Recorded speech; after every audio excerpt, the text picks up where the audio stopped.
به نام خداوند بخشنده و مهربان. موضوع حکمت از بزرگان را دوام می‌دهیم و حکمت امروزه از عمر ابن خطاب خداوند از او راضی باد. عمر ابن خطاب خداوند از او راضی باد میگویند: روزه داشتن این نه تنها نخوردن و نه آشامیدن است، بلکه این زبان را نگه داشتن از دروغ و از سخنان باطل و از سخنهای بیهوده و از قسم بر دروغ است. در حدیث پیامبر صلی الله علیه و سلم فرمودند: ای بسا روزه‌دار که بهره اش از روزه تنها گرسنگی و تشنگی است. روایت امام احمد.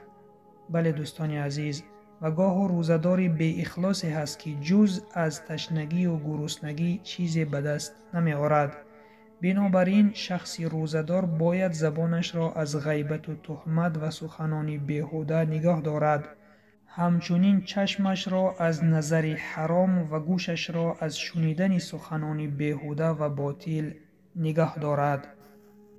پس برادر و خواهر ایمانیم، معنای روزه داشتن این نه فقط نه آشامیدن و نه خوردن است، بلکه این چشم را از گناه بازداشتن، زبان را از سخنان بیهوده و دروغ و باطل و غیبت و دیگر کارهای گناه بازداشتن، گوش را از شنیدن سخنان گناه بازداشتن و این چنین همه اعضای جسم را نگاه داشتن از گناه است.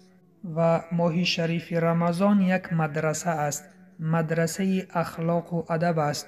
ما را می آموزاند تا از گناهان دست کشیم و نفس خود را تابع سخنان الله و رسولش صلی الله علیه و سلم بکنیم.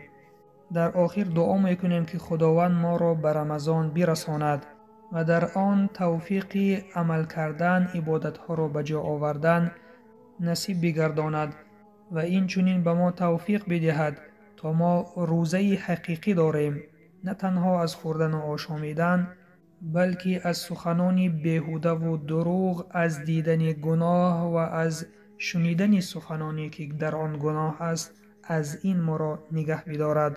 سبحانك اللهم و بحمدك نشهد ان لا اله الا انت نستغفرك و نتوب الیک. السلام علیکم و رحمت الله و برکاته.